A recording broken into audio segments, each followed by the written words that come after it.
Hello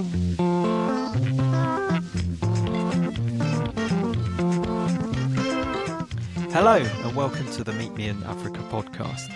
I'm Colin Taylor, a Fellow of the Royal Geographical Society.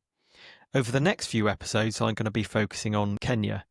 20 years ago in the summer of 2005, I joined a student trip to Kenya from the University of Reading.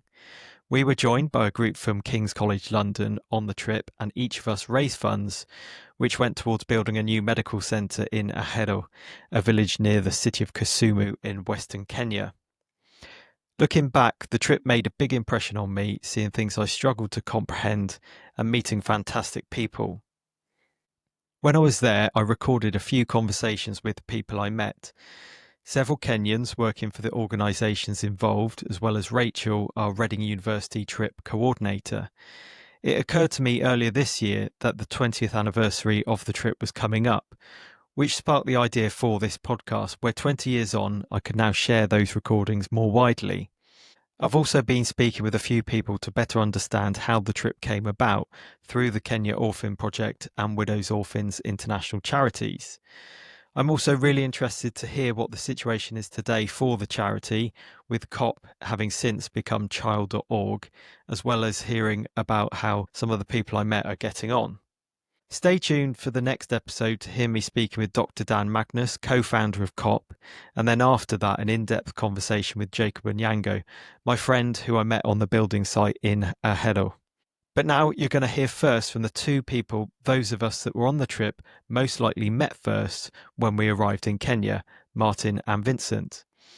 After that, there is Dr. Samuel Oron and Rose Dianga talking about the Omega Foundation. And then there is Isiah, one of the local people I met where we were building the medical centre. Finally, you'll hear Rachel talking in 2005, followed by a recent chat I had with her.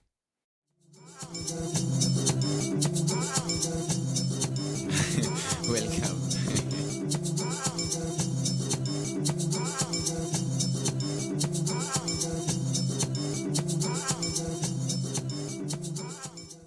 My name is Martin Odhiambo. How long have you been involved with working with orphans? Since the year 2002. And how were you involved with that?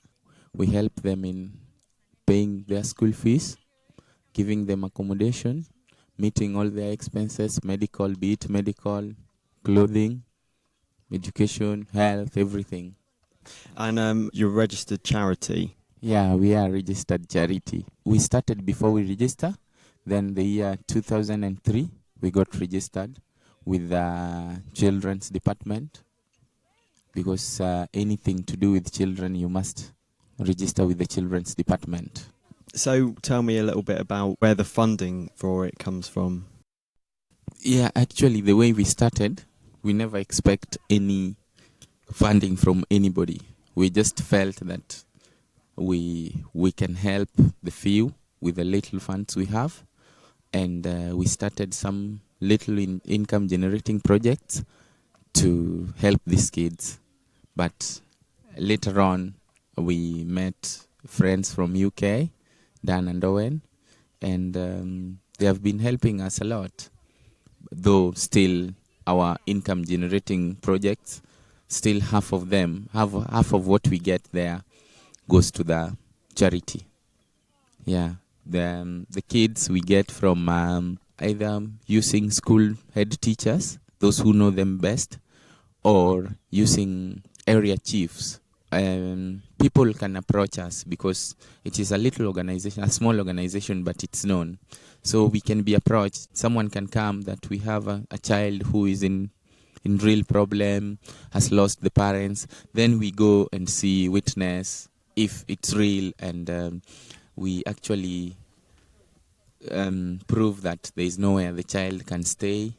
Then if it's really pathetic, then we come in and help. Yeah, so where do these children go? I mean, you've been doing it for a few years. Are they all still in your care, or have some left your care and sort of gone back into the community or families? Oh, unfortunately, none of them has left our care. All of them are still within our care. And we are planning that we help them until they do their university education. and thereafter now they can take care of themselves and join hands in the organization and continue helping more once they will have gotten jobs. My name is Vincent. We felt of starting this organization after going around with first UK students, that's not students. We took them around and we are as their security guards. We walk around in the village with them, of which we didn't know of these things before, that what was happening in the village, the children that are lacking education because they are orphans. So since then was when we came up with an idea of starting organization, of helping the orphans and the needy. At the moment we have 13, but not really 13. They are 16 today. We got 3 yesterday. So the 3 boys are street children. Last night, the 3 boys are street children. And we talked to them yesterday. They have been coming to the feeding program every Sunday. And one of them is just around 1.5 months in the street and is really eager to go back to school. They don't sniff glues. They just walk, 3 of them. They find the life in the street so uncouth for them. And they have accepted to go back to school. The life in the street is so uncouth with the small kids. First thing, they sleep all the night in the cold. They don't have good things to take care of them, like shelter. They sleep in paper bags. And due to that, most of them dies of pneumonia. Apart from that, they're involved in drugs abuse. Mostly, they buy glues from the shopkeepers. And this one makes them lose their senses. And they don't reason. Later on, this can also involve them in a hot fight, of which some get their legs amputated after a fight, some lose their eyes, some die. So is the government doing anything to address this problem? Yeah, well, it used not to be before, but when our new government came in, they thought of an idea of helping the street children, but it's like now they have not really forgotten, but I think it's expensive, and they have taken more to the National Youth Service for training. They really took many, and I think they have good programs for them. But there are so many for them to accommodate. Too many. I think the best way of resolving this is by the coming of the CBOs and NGOs and working together with the government and maybe the donors to help us get rid of the street children. Apart from that, maybe well-wishers who can get involved in helping the street children. Well, I think these health centers you guys are building for the community will help a lot because these guys work far to get the nearby hospital. They don't have any nearby hospitals. Like, it's so difficult for the pregnant mothers who are almost to deliver. The only way out to short them out is by midwives who are getting training, which is not so good because most of them are not qualified. They just think that they can help, but they don't have any idea. But due to this, most of the mothers lose their babies. So I think the health center you guys are building for us is really in good help for the community. My name is Dr. Samuel Oron.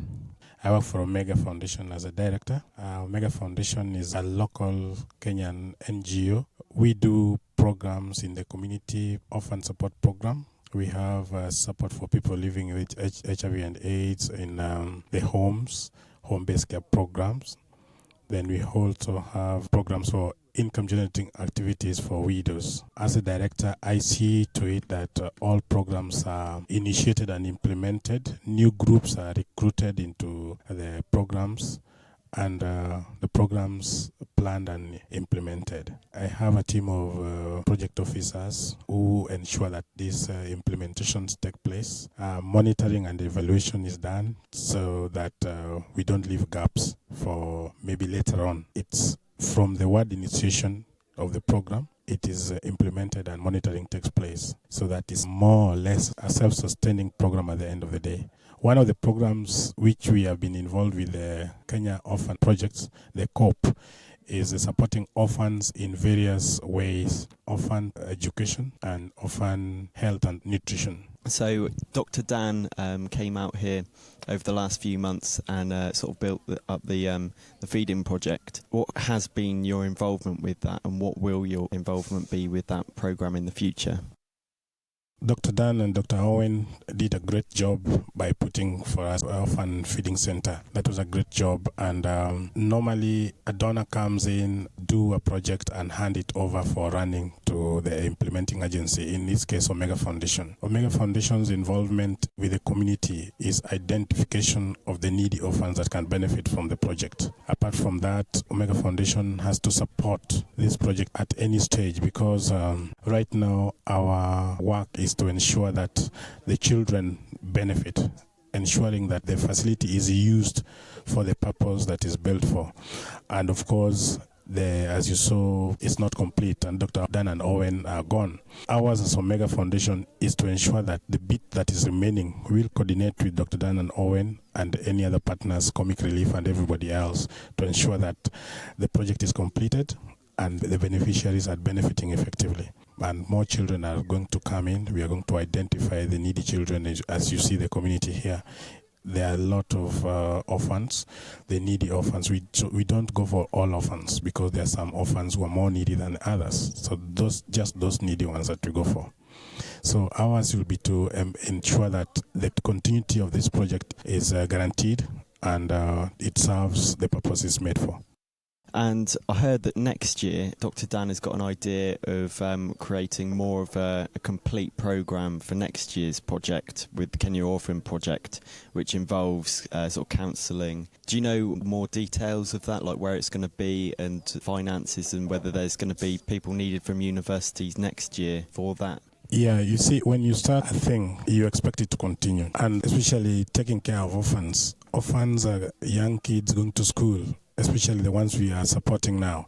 A child goes to primary school, a child qualifies, goes to secondary school, a child qualifies, goes to the university. You don't abandon a child once you start supporting them. So COP would come in to ensure that the child grows to an adult until that child is ready to be in his own, maybe with some job, maybe some training, learn some trade, which he can do independently. Until that is ensured, when these children are now independent, then that is when you can say we have completed and we are successful. Right now, we have so many of the children in schools, and we expect them to complete schools, go to the university or vocational training, learn some trades, after which maybe a child can look for a job and can be independent. Until then, the project would continue. You realize since you came here, maybe you see the number of schools you are visiting. They are really not an equipped school. Where these orphans go, the schools are really, there's no equipment, nothing. The children lack books here. The children lack uniform. The children lack even the general clothing, the orphans especially. So all these factors must be put in the Kenya Orphan Project to ensure that the orphans under the projects are just comfortable children, just like any other child with both parents and able. Until that is done, we can say that there's a lot that needs to be done. We still need to do a lot, because these children, the number is increasing every day. And you don't turn any child away when there is needy and he comes in the project. That's a sort of a key point, really, the fact that there's so many people. I mean, how feasibly do you deal with the sheer amount of people? It's been tricky, especially the number. It's been really, really tricky. And as Omega Foundation, we've tried so much to collaborate with other partners as well. One or two occasions you find a partner taking some responsibility for you and taking maybe to support one or two. Other factors involve the ones that we cannot take care of, the very talented children we cannot take care of, like in secondary schools, because of lack of the finance to support the child in school. We go down and put them in vocational training centers like the Hero Youth Polytechnic. There's one called Koro Youth Polytechnic. There is Kisumu Polytechnic. There is the Rotary Club of Kisumu, where they have they offer trade test licenses like in carpentry, building, masonry, electrical engineering, basic, that certificate level. At least this ensures that these children who are talented but out of school, but they are, of course, orphans, are also taken care of one way or the other. So the number is great. We cannot take everybody. If what we give to our partners, they cannot take more than they can, well, it's tricky. It's a tricky question, but that's the need that we need to address, actually. That's a big need that we need to address. Okay, and sort of generally about the development of this area, I mean, where do you think in sort of the builders here, what kind of chances do you think that their children will have, like in sort of 10, 15, 20 years' time? Where do you think, or where do you hope sort of the development side of things will be in this area? And do you think there'll be a growing role with NGOs in this area of actually helping out? What do you think? First, let me address the builders issue. The builders are adults, you can see. It's just that they lack jobs. They've not had job opportunities elsewhere, but they are here. In an African understanding, a father is a breadwinner, and definitely if a father is there, as Omega Foundation, we don't take a child from a father to take care of, like to educate, to feed, to do anything. We give that responsibility to the father. He has to work hard. Whatever he does, he has to work hard to ensure that his child gets some food, gets some clothing, gets some education. You realize if a father is there and you take a child and there's a widow without a husband and the child is needy, you definitely go for the widow and take the child there. That being the case, we've addressed the question of widows more than total orphans.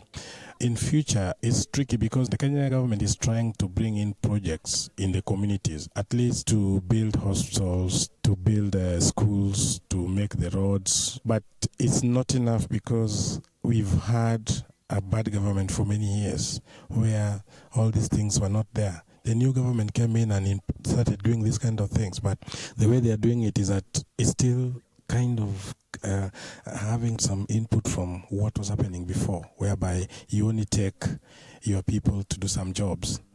So the rest of them who have not been working still remain jobless. So it's just up to everybody to work hard, fend for yourself, do whatever you can do to feed, to bring bread on the table at the end of the day. Orphans, the addressing needs of orphans in this country is a really tricky idea because the government, the rest of the world, the UN is addressing it. But the address that is being put is tricky because it's benefiting especially the centers, the city centers, the urban centers, the rural communities where the majority of the orphans is not benefiting effectively. Some of us as Omega Foundation, like other NGO working in the community, rely so much on support from outside. When you forward your case to the government to support the orphans in the community, you more often than not they'll tell you that you look for funds from outside, and it's tricky. So we have some kind of parallel way of doing it, but we are still harmonizing the best way forward to ensure that the government understands us in the community and we understand them and we come together to address this issue. And what would you say to people in the UK that were thinking of coming out to Kenya on a project next year? Yeah, I would so much urge and request the people coming next year to really come and see for themselves, because, fundraising and sending money somewhere, you don't know what that money is used for. When you see what is going there, the need it's addressing is very important. They need to fundraise and, if possible, have the money ready early enough so that when they come, they use it and to see, address the need that they are fundraising for. It will be very important and so much welcome everybody to come and help us do this. It's a real great need. And I so much appreciate the effort COP has made and everybody who has been involved, and so much appreciate because a lot of children now can smile, put a smile on their faces. We have a motto in Omega called a voice of the voiceless. So now they can speak and talk and, smile. A child can afford a smile with a belly full of some food at the end of the day, which was not there before, and some clothing, So putting structures like this make them even have the confidence that he has a place he go to learn, he'll go have a place he'll go to have some medical attention. So I so much appreciate and really welcome everybody to fundraise and to come and help us address this need. Okay, thank you, Samuel. My name is Dianga. I work for Omega Foundation, Kadibo Division. I work as a program coordinator, and we work with widows and orphans in that area. It's a new branch that is coming up. So we are currently working with 2 widows group, and we are also working with children in different schools and forming clubs, so that like health clubs, agricultural clubs, so that they can create awareness on HIV and AIDS and other ailments within the area. So that is what we are doing so far. Tell me a little bit about the background of Omega Foundation, how it came about. Okay. Omega Foundation was started early as around 1997. It started as a welfare group. Then by the year 2000, it was registered as a non-governmental organization. And by that time, we were working with NOAA, which is Nyando Widows and Orphans Association. It's an umbrella of widows group and orphans group. They have 12 widows group by when we started. As per now, they are having 25 widows group, and that is in Nyando division. Now we've worked with them with the funding from Comic Relief in starting some income generating activities. So far we started 5 tailoring shops. We have 40 orphans going in for vocational training. We've opened up tailoring shop for the girls. We've opened up carpentry for the boys. We also have around 40 orphans being supported in secondary schools. We have 97 currently being supported in primary schools. And also we have other children that we are not really supporting as paying school fees, but we donate computer for, we donate lab equipment to various schools, and then the school within that community are able to identify various needy children within the community, and then they have to go through the school. And at the end of the year, it's a 4-year program. So at the end of the 4 years, we expect like 8 needy children within that community shall have benefited. And right now, since 2002, Omega Foundation is now working in 3 divisions. We started in 2003 in Miwani and Moroni division, and currently we've gone to Kadibo division, which is the latest. How did you go about getting the Comic Relief funding and any other funding that you might have? The Comic Relief Fund we got through our mother organization, which is Widows and Orphans International, and it sent a proposal on our behalf. Like what we are doing with Widows and Orphans is like we are the implementing agency for Widows and Orphans, but they are the ones who do the actual proposal. We also got some money from Elton John Foundation, and which also went for the first phase. It was a 1-year program. We are also got money from Community Fund, which is also a UK-based charity, which is helping support the program in Miwani and Moroni division that I talked about earlier. Where do you see the Omega Foundation in the overall scheme of development in the area? What kind of role does it play? I think Omega Foundation is like a role model in this kind of community where we work. Apart from supporting the widows and orphans, we are supporting schools, and we are working with Kenya Orphan Project, which is a small program that started up with, which was started with Dan and Owen. The first project was building up Port Florence, which is also a community-based hospital, and through that we've managed to get our patient or people who are living with HIV and AIDS who are in our program to get CD4, CD8 count and other tests which are very expensive to be done for at Port Florence freely. So we are thinking that what they are doing is also very nice. And the second program that they started was the feeding program. Initially, it was just a mud house, which was being given by a church. And currently, they've put up a big resource center where the kids can come in and study. And there is also a dining room, there is a kitchen, and that is really going to support so many children. There is also 2 schools which have been built by the King's College and Nottingham College. The Nottingham College built the Kochogo High School. Now, in this school, Omega Foundation is supporting 20 orphans that is paying for school fees. But the structure not only supports only orphans, but it's given the community a wider choice, and it's like one of the best schools so far within the area. The primary school, for those ones who saw it before, was very bad, and it would have actually fallen on the children.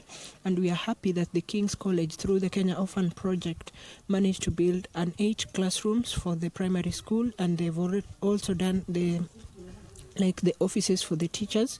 And currently, through the Kenya Orphan Project, we are coming up with a clinic which is going to serve the community, and the population within that area is like over 5,000 people, and the nearest health center is around like 15 kilometers away, and I think that will be very nice. Yeah, so I think what Omega Foundation is doing is being a role model, not only to other organizations, but supporting the community, and it's currently doing a very good job. Okay, a bit broader now, kind of the whole sort of development side of things in Kenya. Where do you see things going in sort of 10 years, 15 years time, sort of within Kenya and development?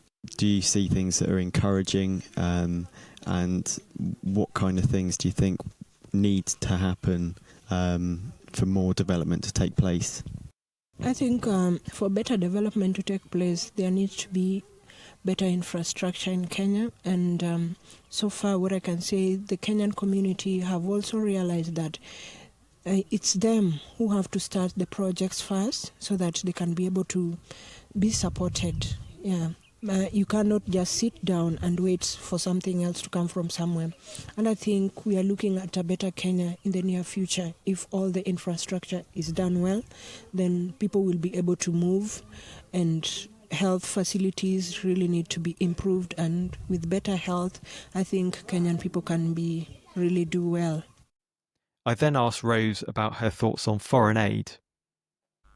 I think for a company or any person to come in and start something on their own will be a little bit difficult. But if they want to help, I think partnering with the people who are already on the ground will be very useful, as opposed to them coming per se and doing things on their own.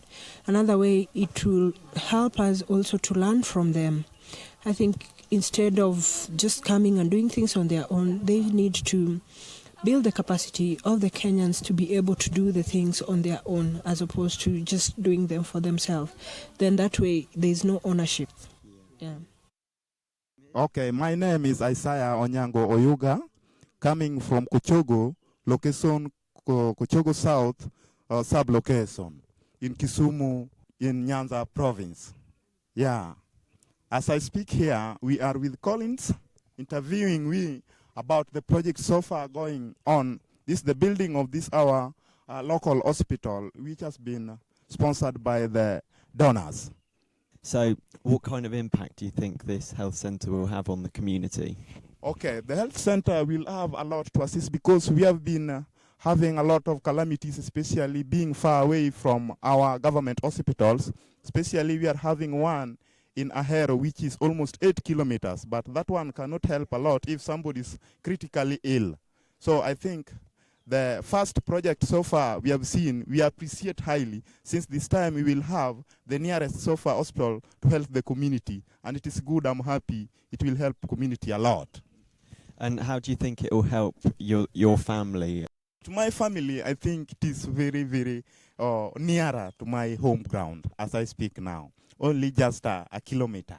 That is so nearer. I think to my family, it will help a lot in case of emergency, of sickness or ailment at so far.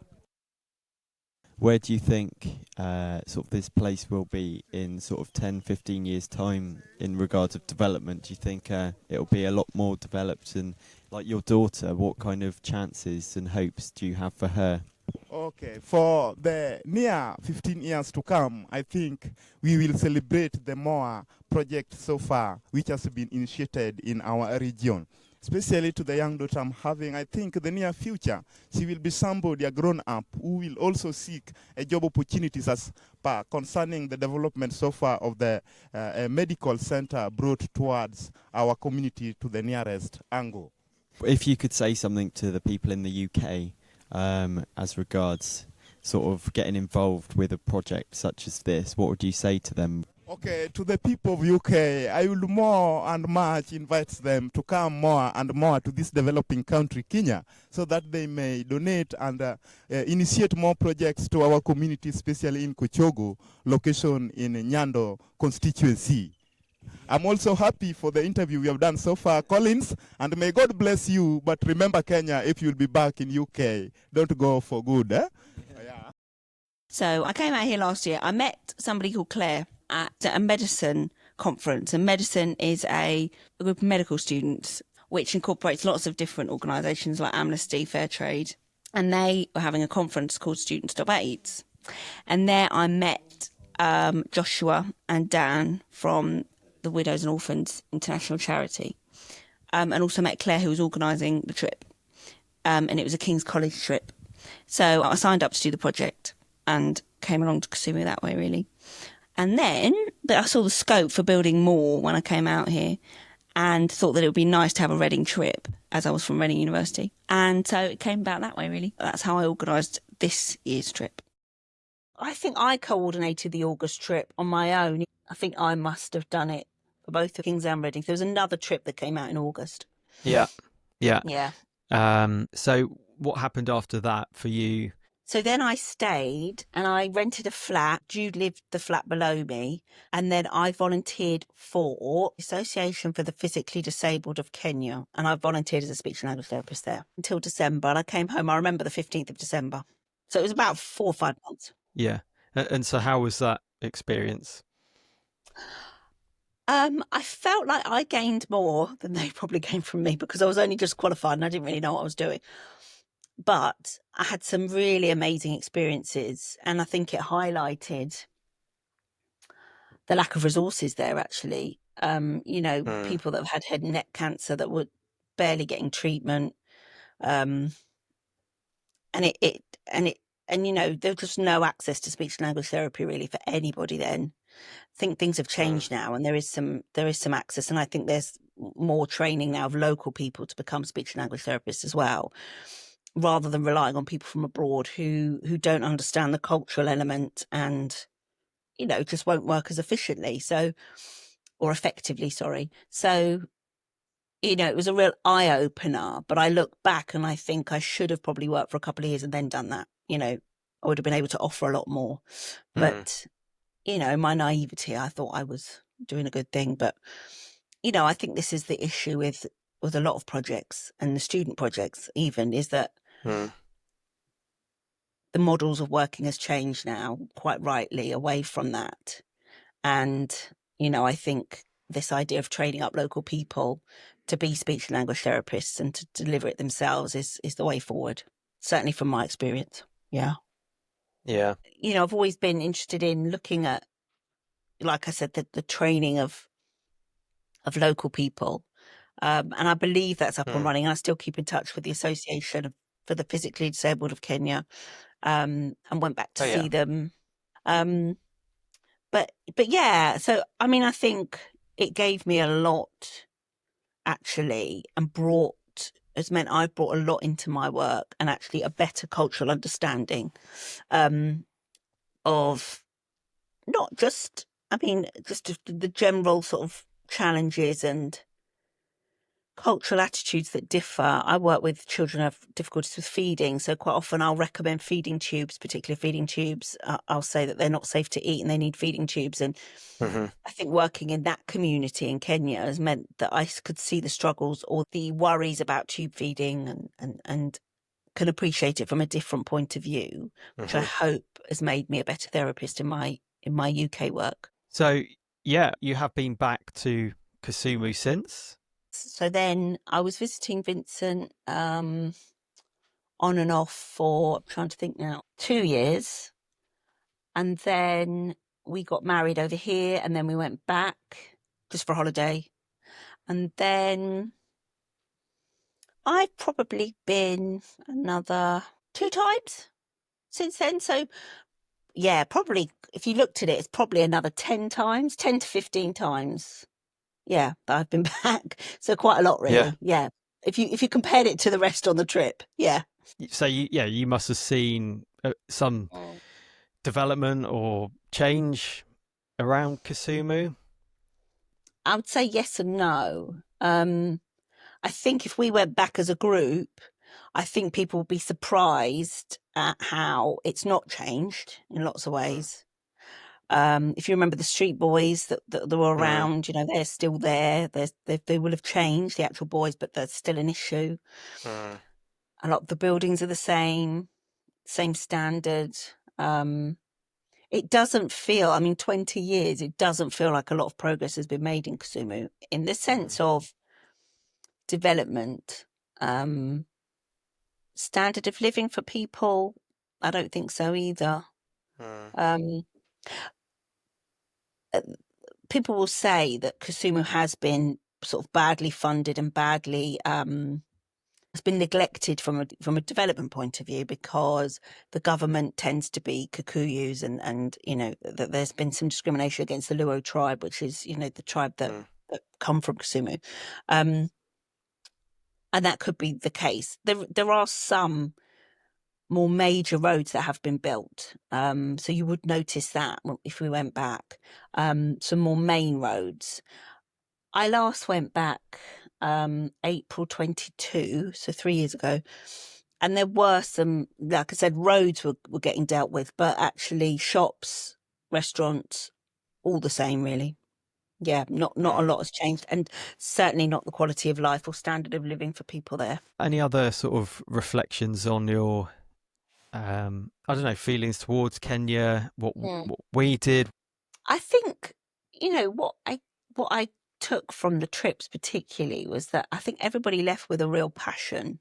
Most people left with a real passion for Kenya and the people and the culture and the friendliness. I think that's what everyone seemed to comment on and really enjoy about Kenya, was this sort of, I don't know, everyone seemed to leave with a real passion, I think. And of course, the type of people that are going to go on a trip like that are people that are going to care and absorb the culture. But, and that was really nice. And actually, I think you came, didn't you, Colin, to the memorial for Martin? Yes. Yeah, because I remember in that picture.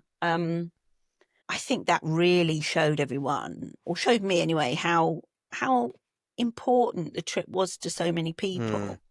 Martin being a big part of that, but also just generally, I think people still had such a passion for it then, because we hadn't long been there. And if you remember, there were some students from years before.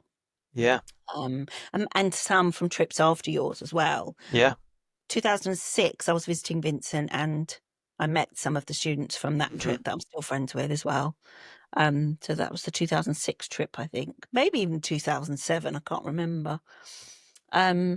So, yeah, I think Martin's death sort of highlighted the passion, again, that people continued to have, and what a big impact he made on the trips, didn't he? I'm sure he has been mentioned loads of times, but we can't sort of talk about the trips without talking about Martin.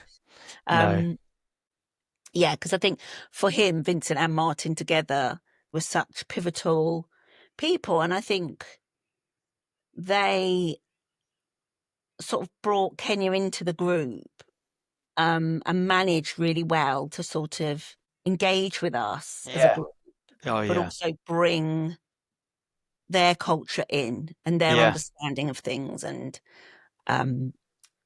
also to enlighten us on what life was like there, actually, from people, they were slightly older than us, but, from people our generation, if you like. And I think, that was demonstrated by people's grief, really genuine grief when Martin died. Shock and grief, he was so young. We got a lot from it, and I know it shouldn't be that way round, but we did, I think, didn't we, as young people, just going into life. A lot of us had just graduated or had another year or two. I think we'll probably always be grateful for what it gave us, which was a really harsh, at some ways, perspective, or a great perspective on what we have and I hope that we all went into the world with a better cultural understanding. I hate saying of Africa because Africa's so huge. And if you look at Europe, you know, there's so much variety within that and variety of culture within that. So you can't really say Africa, but I hope it gave us, you know, a really grounded view of how actually our lives are very different, but ultimately we're all the same, you know. So I hope you found listening to that interesting. Thank you to Rachel for speaking with me recently. I'd certainly echo her honest sentiments for being grateful for what the trip gave me in the way of a perspective on life. So I'd like to express my thanks to her and everyone else involved who made the trip happen back in 2005. I also just want to say there is a Facebook group in memory of Martin, which I'll post a link to in the show notes. Also, thank you to Ken Akach for giving permission to include his father, Akach Biggie's music in this episode. The song included was Akelo Jabondo by Akach Biggie and the Super Eka Eka Orchestra. I've created a Kenya playlist on Spotify I'll provide a link to in the show notes. So that's it for this episode. If you're watching on YouTube, please like and subscribe and follow the pod on Spotify. For updates on new episodes, please follow Meet Me in Africa podcast on Instagram. As I said earlier, there are 2 more episodes at least coming related to Kenya. So that's it. Thank you for listening.